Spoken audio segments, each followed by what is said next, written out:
So while most people were asleep, The Hollywood Reporter dropped something that I genuinely did not expect to see, and I've been covering celebrity scandals for a while now. They published court documents that place Travis Scott's manager in the same group chat as the exact PR operatives who were exposed in the Blake Lively and Justin Baldoni lawsuit. The same people, the same chat structure, the same services. And those services, just so we're clear, include building fake websites, fake social media accounts, and fake online platforms specifically designed to destroy the credibility of anyone who accuses their clients of something. This is not a rumor. This is not a blind item. These are actual court documents. And I'm going to walk you through every single detail because the way this machine works is genuinely one of the more disturbing things I've reported on. Let's get into it. To understand what's happening here, we need to go back to late 2024. Blake Lively filed a lawsuit against director Justin Baldoni, alleging sexual harassment and, crucially, a coordinated campaign to destroy her public reputation. And when that case went into discovery, something came out that nobody was fully prepared for. Baldoni had been working with a crisis communications consultant named Melissa Nathan, a digital operative named Jed Wallace, and a Hollywood attorney named Bryan Freedman.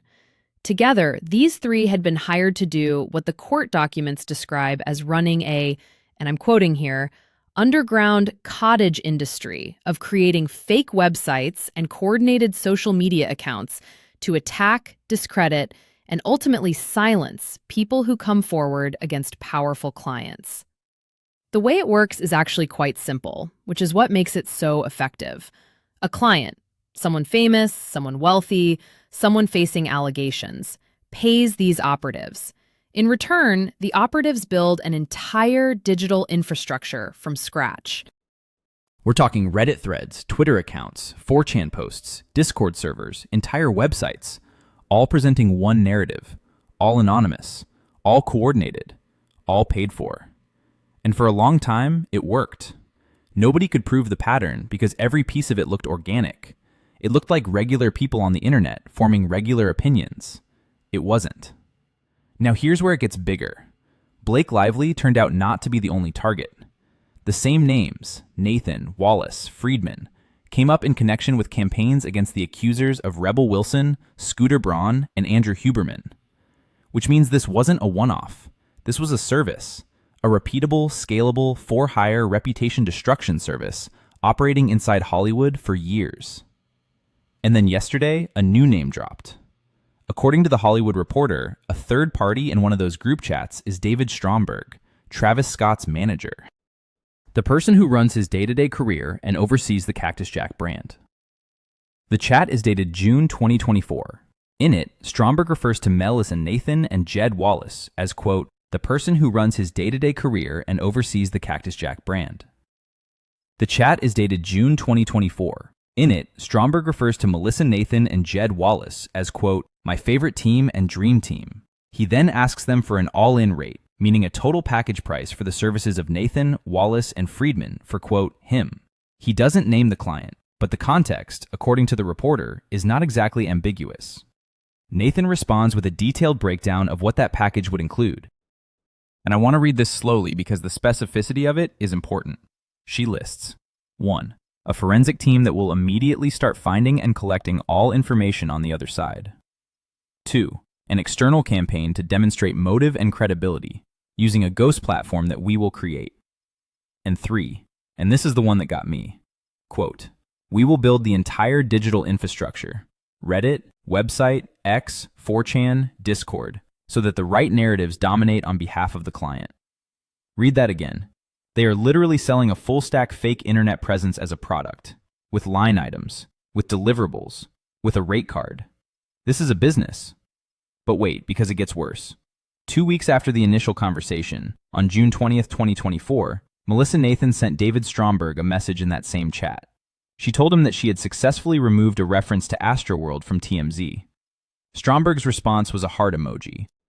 For anyone who needs the context, Astroworld was Travis Scott's music festival in Houston in November 2021. During his set, a crowd surge turned into a deadly stampede. 10 people died. Hundreds were injured. The victims ranged in age and background, and the lawsuits that followed lasted years. In 2023, a Texas jury ultimately declined to indict Scott on criminal charges, but the civil cases, including one filed by a woman named Stephanie Jones, are still ongoing. So we are talking about a situation where 10 people lost their lives at an event connected to Travis Scott, and his manager, in a private chat with a professional reputation management operative, received news that coverage of that tragedy had been scrubbed from a major entertainment outlet and responded with a heart emoji. Not a statement, not a thank you for letting me know.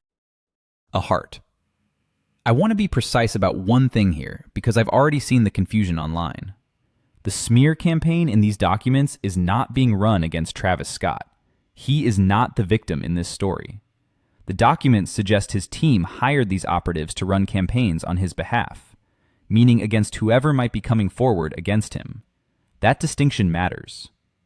Neither Travis Scott nor David Stromberg have responded to the Hollywood Reporter's request for comment. Melissa Nathan, Jed Wallace, and Bryan Freedman have also stayed silent. Okay, let's look at what people are actually saying about this, because the reactions have been all over the place. Comment 1. Reddit, hip-hop heads. One user wrote, "For those with third-grade literacy levels, the smear campaign isn't against Scott. He hired a black bag PR firm to smear his accusers." Which honestly needed to be said. In the first few hours after the story broke, there was a wave of people defending him as if he were the target. He is not the target. He is allegedly the buyer of the service. Comment 2. Reddit. Another comment that stood out. The heart emoji after getting Astroworld scrubbed from TMZ is genuinely one of the most chilling things I've read in a celebrity story. 10 people died, and that's a PR win? That one hit me too. Because it's not about guilt or innocence in a legal sense. It's about what that emoji reveals about priorities. Here's what I keep coming back to. This is not one bad actor having a bad moment. This is a system. It has a rate card. It has deliverables. It has a client list that apparently includes some of the most famous names in entertainment. And it operated invisibly for years because the whole point of it is that it looks like ordinary people forming ordinary opinions on the internet. How many times have you seen a story about a celebrity and thought the public backlash felt disproportionate, or weirdly coordinated, or like it came out of nowhere? How many times did someone's reputation get quietly destroyed in the comments section while the famous person walked away clean?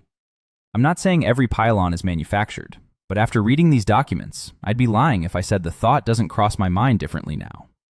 The thing that separates this case from a regular PR scandal is the Astroworld element, because that's not a contract dispute. That's not a cheating rumor or a canceled deal.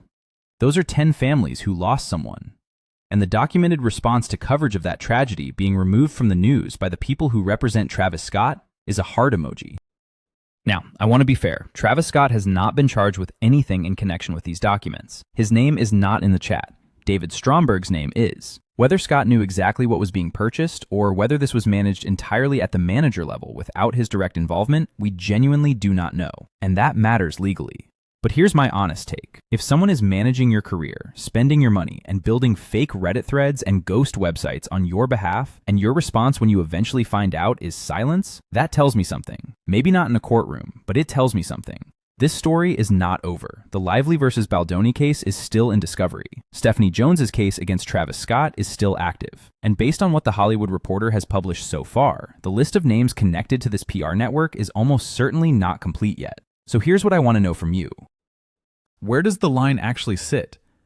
If your manager does something in your name without your explicit knowledge, are you responsible? Is "I didn't know" a valid answer when your team is building fake digital infrastructure to bury your accusers? Let me know what you think in the comments. I genuinely want to hear where people land on this one. If this is your first time here, I post several times a week covering exactly this kind of story, the ones where the real news is buried in the court documents, not the headline. Subscribe so you don't miss the next one. I'll see you there.